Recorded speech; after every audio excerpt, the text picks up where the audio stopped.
Assalamualaikum warahmatullahi wabarakatuh. Hai teman-teman, kembali lagi bersama saya Habibah Lehasari Siregar. Kali ini saya ingin menjelaskan mengenai Idul Adha. Lafaz Idul Adha terdiri dari dua kata, yaitu Id dan Adha. Lafaz Id sudah umum diketahui bermakna hari raya. Makna yang sama dipakai pada istilah Idul Fitri, yakni hari raya tanggal 1 Syawal setelah berpuasa Ramadan. Adapun lafaz Adha, lafaz ini berwajan af'al dan ia adalah bentuk jamak dari kata adhad yang bermakna kambing atau hewan yang dijadikan kurban. Lafaz Adha bisa dijamakkan lagi menjadi adhi, dan yang seperti ini dalam istilah nahwu disebut jam'ul jama'i, menjamakan lagi bentuk jamak.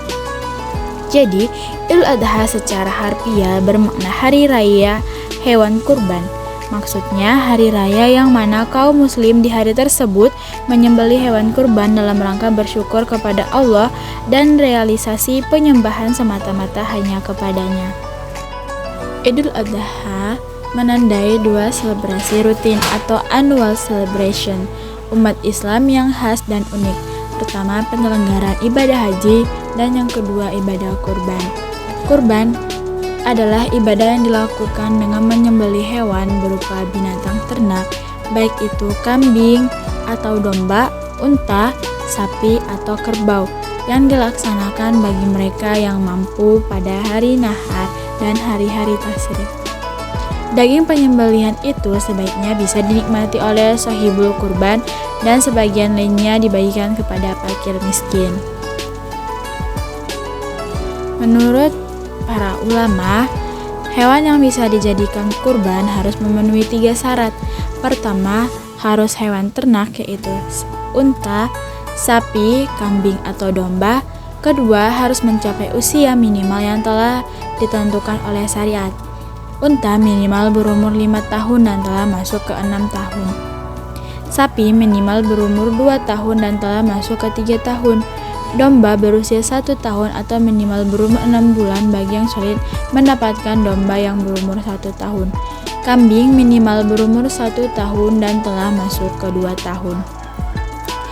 Ketiga, harus sehat, tidak cacat, dan tidak berpenyakit.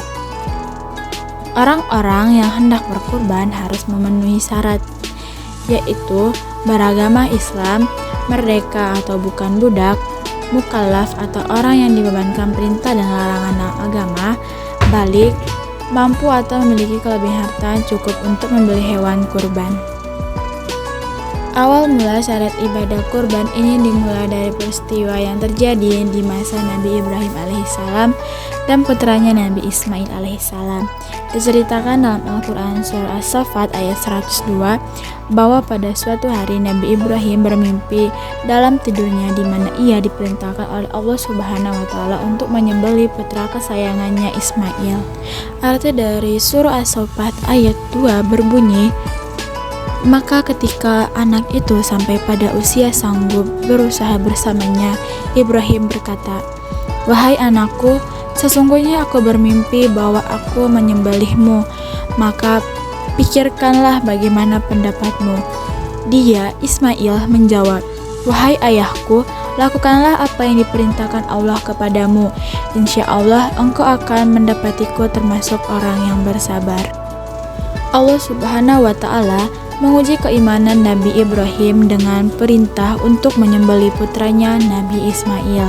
Padahal Nabi Ibrahim telah lama menginginkan kelahiran seorang anak. Namun, karena Nabi Ibrahim merupakan seorang hamba yang patuh, maka ia menaati perintah Allah Subhanahu wa Ta'ala. Sebagai seorang putra, Nabi Ismail pun mendorong ayahnya untuk menaati perintah Allah Subhanahu wa Ta'ala. Bahkan Nabi Ismail dengan lapang dada menerima ayahnya untuk segera melaksanakan perintah Allah tersebut. Melihat kesetiaan dan ketakwaan Nabi Ibrahim dan Nabi Ismail, maka Allah Subhanahu wa Ta'ala menggantikan Nabi Ismail dengan domba ketika proses penyembelihan. Kemudian daging domba tersebut dibagikan pada orang-orang muslim lainnya. Demikian penjelasan kenapa Idul Adha disebut Lebaran Haji dan Idul Kurban. Pelajaran yang bisa dipetik bahwa perintah dari Allah Subhanahu wa taala bagi seorang mukmin mengatasi segala-galanya. Harta yang kita miliki, kuasai, kebesaran dan kehormatan yang disematkan manusia kepada kita, anak-anak dan keluarga yang kita cintai, tidak ada artinya dibandingkan kecintaan kepada Allah Subhanahu wa taala. Kecintaan dan pengabdian serta penghambaan kepada Allah Subhanahu wa taala adalah merupakan tujuan utama kehidupan manusia. Sebab itu, belajar dari Ibrahim dan Ismail, jika Allah Subhanahu wa taala memberikan amar perintah, maka tidak ada pilihan lain kecuali menunaikan perintah itu dengan sungguh-sungguh yang diliputi rasa keimanan dan ketakwaan. Demi untuk menunaikan perintah itu, maka harta bahkan nyawa dikandung badan sekalipun bagi orang-orang yang beriman akan dengan sukarela dikorbankan untuk Allah Subhanahu wa taala. Mungkin cukup sekian penjelasan mengenai Idul Adha yang dapat saya sampaikan. Terima kasih atas perhatiannya. Wassalamualaikum warahmatullahi wabarakatuh.